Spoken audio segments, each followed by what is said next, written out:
Fala pessoal, tudo bem com vocês? Professor Jonathan mais uma vez por aqui, iniciando mais uma aula do nosso canal. E hoje nós vamos fazer a correção do PET, volume 2, semana 4, do 8º ano do ensino fundamental. Mas antes de começar a nossa correção, quero pedir para que você se inscreva no canal e clique no sininho para ser notificado quando a gente postar um novo vídeo.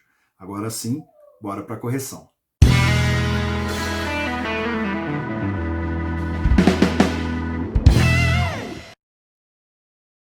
Iniciando a nossa correção, atividade número 1, Ana precisa confeccionar 100 brigadeiros para sua festa de aniversário. Ela já fez alguns pela manhã e precisa fazer os que faltam à tarde. Ana sabe que de manhã fez mais de 20 brigadeiros e menos do que 50. Letra A. Se M é a quantidade de brigadeiros que ela fez pela manhã e T é a quantidade de brigadeiros que ela precisa fazer à tarde, escreva uma equação que relaciona M e T e o número total de brigadeiros. Então, é bem tranquila essa questão aqui, né, da letra A. Basta a gente pegar a quantidade que ela fez de manhã, juntar com a quantidade que ela fez à tarde e, obviamente, esse resultado tem que ser igual a 100. Na letra B, como se sabe, durante a manhã fez mais de 20 e menos de 50 brigadeiros. Qual a faixa que descreve a quantidade de brigadeiros que ela precisa fazer à tarde? Aí aqui é o seguinte, no período da manhã, esse M aqui é a quantidade que ela fez de manhã, né? A gente sabe que ela fez mais do que 20 e ao mesmo tempo menos do que 50. Então, o que a gente pode pegar de informação disso daqui? Que ela fez de 21 até 49 brigadeiros, né? Se ela fez mais do que 20, aqui não faz sentido a gente utilizar número fracionado, por exemplo, ela fazer 20 brigadeiros e meio. Não tem lógica, né? Então a gente vai, nesse caso aqui, utilizar apenas números inteiros mesmo. Então, sabendo que ela fez de 21 a 49 brigadeiros, a gente pode simplesmente vir aqui na nossa fórmula e substituir o que ela fez de manhã para descobrir quanto ela precisa fazer à tarde. Então, ó, a gente tem aqui M mais T igual a 100. Se ela fez 21 de manhã, eu vou trocar no lugar do M ali, vou pôr 21. O 21 está somando, ele vai passar subtraindo. E aí a gente tem que, se ela fez a menor quantidade possível dentro do que foi falado no problema, né, mais do que 20. Então, se ela fez a menor quantidade possível, que é 21, à tarde ela vai ter que fazer 79. E se ela fez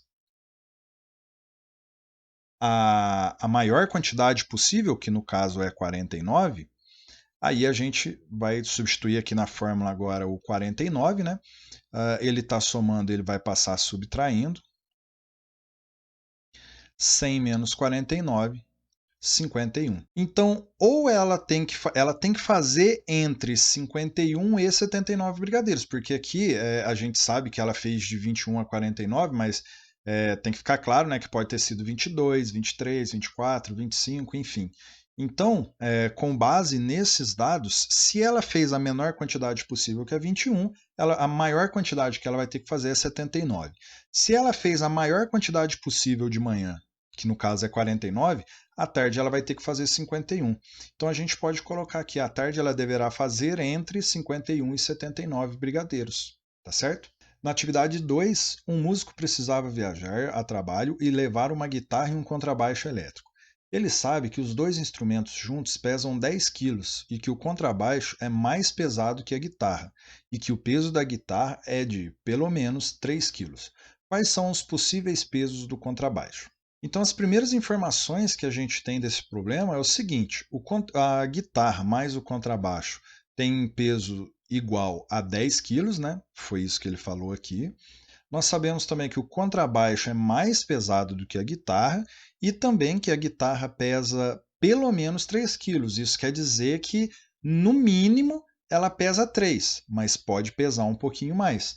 Então, por isso que eu coloquei nesse caso aqui o sinal de maior ou igual. Aqui agora, nós vamos montar uma tabelinha aqui para ficar bem fácil o entendimento aqui de quais serão os possíveis pesos do contrabaixo.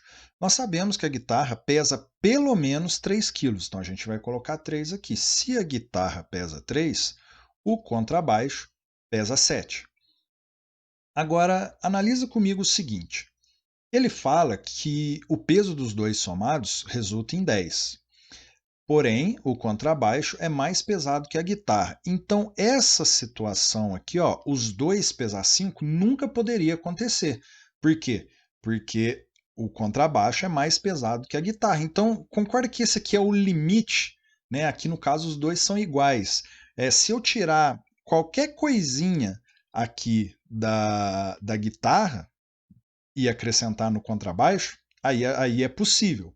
Então, como que a gente vai utilizar isso daqui para encontrar os pesos do contrabaixo? Ó, o contrabaixo ele vai ter que ser maior do que 5.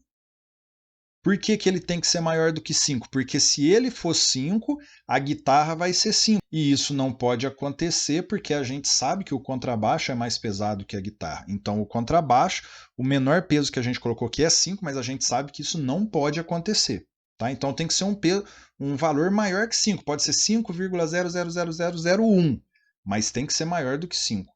E, ao mesmo tempo, tem que ser menor ou igual a 7. Por que, que tem que ser menor ou igual a 7? Por que, que 7 vai ser o limite? Porque a guitarra pode ser 3.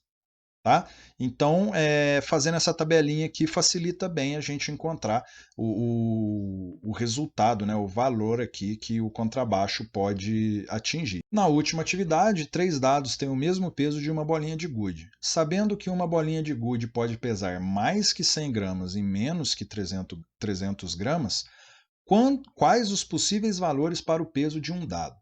Então, as primeiras informações que a gente tem aqui do problema. 3 dados têm o mesmo peso de uma bolinha de gude. Então, 3 dados, né, 3 vezes D, é igual a uma bolinha de gude. E a gente sabe também que a bolinha de gude ela é mais pesada do que 100 gramas e ela tem um peso menor do que 300 gramas. Então, como que a gente vai fazer para descobrir os possíveis valores do peso de um dado? Primeiro, a gente vai saber quanto que pesa um dado. Se 3D é a mesma coisa que uma bolinha, esse 3 que está multiplicando, ele pode passar dividindo. Então, o peso de um dado é o peso de uma bolinha de gude dividido por 3.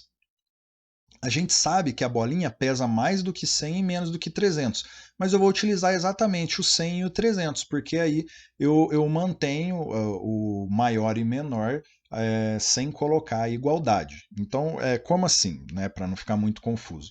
Se a gente sabe que ela pesa mais do que 100, mas vamos considerar 100. Então, ó, o peso do dado pode ser 100 dividido por 3, e isso daqui resulta para a gente em 33,3. 3333 é uma dízima periódica, né? Infinito.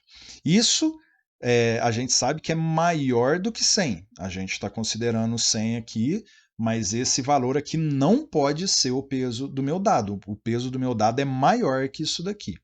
E também a nossa bolinha pode pesar menos do que 300, mas mais uma vez eu vou utilizar o 300, que aí a gente vai ter um resultado igual a 100. Então, a gente sabe que o nosso dado tem que pesar menos do que 100 gramas. Né? Então, quanto que pesa o nosso dado?